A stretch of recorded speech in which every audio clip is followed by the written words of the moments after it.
2024 के लोकसभा चुनाव के लिए भाजपा राह की हर मुश्किल को दूर करना चाहती है। इस वक्त पार्टी संगठन के दिग्गज निकाय चुनाव की समीक्षा में उन जिलों की खास पड़ताल कर रहे हैं जहां बड़े नेताओं की मौजूदगी के बावजूद पार्टी बेहतर प्रदर्शन नहीं कर पाई। इसमें राज्य के हर हिस्से के इलाके शामिल हैं। कई केंद्रीय मंत्री से लेकर सांसदों और राज्य सरकार के मंत्रियों के क्षेत्र में भी पार्टी का प्रदर्शन कमजोर रहा।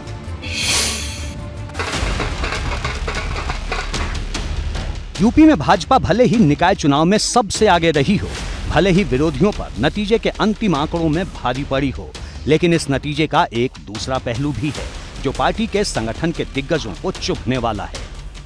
सिक्के का दूसरा पहलू यह है कि 2 दर्जन से ज्यादा केंद्रीय मंत्रियों और भाजपा सांसदों के प्रभाव वाले इलाकों में पार्टी को करारी हार का सामना करना पड़ा। अब सवाल यह है कि केंद्र सरकार में मंत्री रहते हुए भी जो दिग्गज नेता अपनी कोशिशों से पार्टी के पक्ष में माहौल नहीं बना सके, जो सांसद अपने ही क्षेत्र में बेहतर चुनावी प्रदर्शन के लक्ष्य को भेद नहीं पाए, उन्हें क्या संदेश दिया जाएगा? अब जीत के साथ हार के पहलू को भी समझिए। भाजपा ने 17 में से 17 नगर निगमों पर जीत हासिल की, यानी 100 में 100% लक्ष्य हासिल किया। कुल 199 नगर पालिका परिषद में से 89 पर भाजपा जीती, 110 पर हार गई, यानी पार्टी सिर्फ 45% सीटें जीत पाई और 55% पर हार हो गई। 544 नगर पंचायतों में से भाजपा ने 191 में अपना परचम लहराया, लेकिन 353 नगर पंचायतों में हार गई। इसका मतलब सिर्फ 35% नगर पंचायतों पर ही भाजपा ने कब्जा जमाया और 65% नगर पंचायतों में उसे हार का मुंह देखना पड़ा। यही वो आंकड़ा है जिसने भाजपा के खेमे में नया अलार्म बजा दिया है। ये अलार्म 2024 को लेकर है, जिसमें पार्टी का मिशन 80 में से 80 सीटें जीतने का है। लेकिन अगर शहर की सरकार के मुकाबले में ही पार्टी 100 में से सिर्फ नगर पालिका की 45% और नगर पंचायतों की 35% सीटें ही जीत पाए, तो फिर जिम्मेदार लोगों पर सवाल तो उठेंगे ही। हालांकि पार्टी के नेता इस पर सीधे सीधे कुछ नहीं कह रहे। बिल्कुल, बहुत सारी सीटें ऐसी रही हैं जहां पे भारतीय जनता पार्टी को और काम करने की जरूरत है, क्योंकि आपको मालूम है कि जितनी बड़ी संख्या में इस बार भारतीय जनता पार्टी नगर पालिकाएं, नगर पंचायतें जीती हैं, उतनी बड़ी संख्या में पहले कभी नहीं जीती हैं। लेकिन कुछ जगह अभी ऐसी रही हैं जहां पे हमारी पार्टी को काम करना है, हमारे कार्यकर्ताओं को काम करना है, चूँकि कुछ क्षेत्र ऐसे हैं जहाँ पे सामाजिक दृष्टि से भारतीय जनता पार्टी को और कुछ काम करना बाकी होगा। आदरणीय योगी जी के नेतृत्व में और भारतीय जनता पार्टी का एक एक देवतुल्य कार्यकर्ता, नगर पंचायत भी, नगर पालिका और नगर निगम, तीनों में हमने पूर्ण रूप से बहुमत प्राप्त किया है और ज़्यादा से ज़्यादा सीटें हम लोगों ने जीती है। भाजपा के कई दिग्गज सांसद पार्टी के प्रत्याशी को जीत नहीं दिला पाए, तो कई सांसदों के करीबियों की बगावत ने पार्टी की फजीहत के साथ ही हार भी तय कर दी। कुछ जगहों पर ऐसी भी शिकायत है कि पार्टी सांसद ने बागियों की ही मदद कर डाली, तो कई जगहों पर ये डैमेज कंट्रोल में नाकाम साबित हुए। पार्टी के भीतर इन सभी बातों पर मंथन चल रहा है। ठीक है, चुनाव है तो चुनाव में हार भी होती है, जीत भी होती है, पर अब मुझको देखो तुलना होती है। पहले से पूरे उत्तर प्रदेश के अंदर भी, पश्चिम उत्तर प्रदेश के अंदर भी पहले से बेहतर परिणाम है, पहले से बेहतर परसेंटेज है और पहले से ज़्यादा हमको वोट मिला है। और माननीय भूपेंद्र चौधरी जी के नेतृत्व में हमारे सत्येंद्र सिसोदिया जी जो पश्चिम उत्तर प्रदेश के अध्यक्ष हैं, एक शानदार प्रदर्शन हुआ है। और सबसे बड़ी बात यह है कि जो मुख्यमंत्री योगी आदित्यनाथ जी हैं, उनकी कार्यशाली, जनता में उनकी लोकप्रियता, जनता में उनके प्रति विश्वास, और विश्वास है कि आने वाला समय, आने वाला लोकसभा का चुनाव जो सरकार का रास्ता तय करता है और उत्तर प्रदेश के अंदर सभी सीटों में जीतेंगे। अब सबकी नजर इस बात पर है कि कमजोर प्रदर्शन करने वाले सांसदों और केंद्रीय मंत्रियों से लेकर राज्य सरकार के मंत्रियों को क्या संदेश दिया जाएगा। आखिर नाकामी की जिम्मेदारी कैसे तय की जाएगी। एबीपी गंगा के लिए ब्यूरो रिपोर्ट। भाजपा के लिए चुभने वाली बात यह है कि उसके कई सांसदों के क्षेत्रों में पार्टी की हार हुई है। करीब 1/4 सांसद ऐसे हैं जिनके इलाके में भाजपा को हार का मुंह देखना पड़ा। पूरब से लेकर पश्चिम तक कैसे भाजपा के लिए चुभने वाले आंकड़े सामने आए हैं, इसे आपको विस्तार से बताता हूं। जरा गौर से देखिए। महाराजगंज, पंकज चौधरी केंद्रीय मंत्री भी हैं।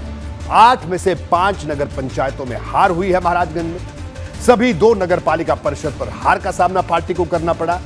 आगे बढ़ते हैं मुजफ्फरनगर, संजीव बलियान केंद्रीय मंत्री हैं। सभी 8 नगर पंचायतों में हार, 2 में से 1 नगर पालिका परिषद पर भाजपा की जीत हुई है सिर्फ। रायबरेली की बात करें, स्मृति ईरानी केंद्रीय मंत्री है, एक नगर पालिका परिषद भारतीय जनता पार्टी हारी, 9 में से 5 नगर पंचायतों में हार हुई। आगे बढ़ते हैं आजमगढ़, दिनेश लाल यादव निरहुआ भाजपा सांसद हैं, सभी 3 नगर पालिका परिषद में हार हुई है। आजमगढ़ में यह अपने आप में हैरान करने वाली, चौंकाने वाली बात पार्टी के लिए, क्योंकि अभी कुछ ही अरसा पहले निरहुआ वहां से सांसद जीते हैं। राजेंद्र अग्रवाल हापुड़ की अगर बात करें, मेरठ से भाजपा सांसद हैं, हापुड़ सदर नगर पालिका सीट पर पार्टी को हार का सामना करना पड़ा। संत कबीर नगर प्रवीण निषाद भाजपा के सांसद हैं, खलीलाबाद नगर पालिका परिषद में हार का सामना करना पड़ा। मगहर नगर पंचायत में भी हार हुई। तो ये वो तमाम आंकड़े हैं जो कई सवाल उठाते हैं। राजवीर सिंह भाजपा के सांसद है, 6 में से 5 नगर पंचायतों में हार, 4 नगर पालिकाओं में से 2 में हार हुई।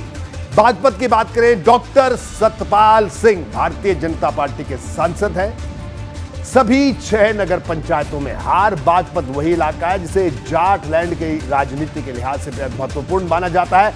14 और 19 में भाजपा ने जिस तरह से वहां जीत दर्ज की थी, तो उसके बाद भारतीय जनता पार्टी ने पूरे पश्चिमी उत्तर प्रदेश में जबरदस्त पैठ बनाई थी। लेकिन इस बार बागपत के जो नतीजे हैं वो सचमुच हैरान करने वाले हैं। और यहां से सांसद डॉक्टर सतपाल सिंह पर जो कि वहां से सांसद है, उनके ऊपर जिम्मेदारी थी इन तमाम सीटों को लेकर। लेकिन 3 नगर पालिका परिषद में सिर्फ 1 पर भारतीय जनता पार्टी जीती है बागपत में। और सामने चुनाव है 2024 लोकसभा का। उन्नाव की बात करें, साक्षी महाराज भाजपा सांसद है, 16 में से 13 नगर पंचायतों में हार का सामना करना पड़ा। यह आंकड़ा भी बड़ा है, आप सोचिए 16 में से 13 में हार।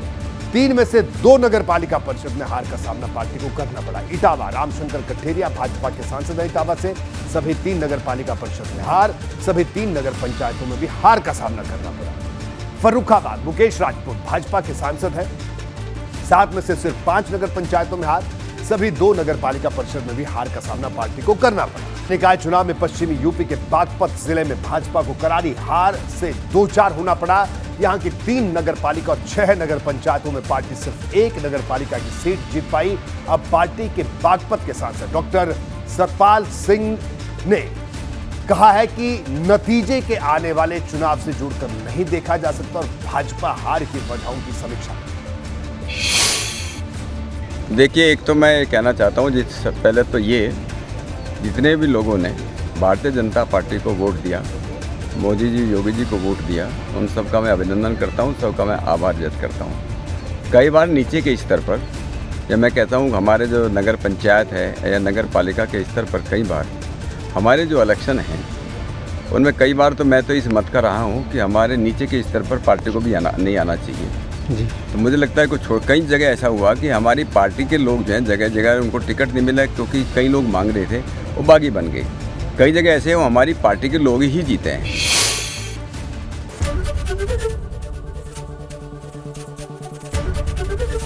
एबीपी गंगा, खबर आपकी, जुबान आपकी।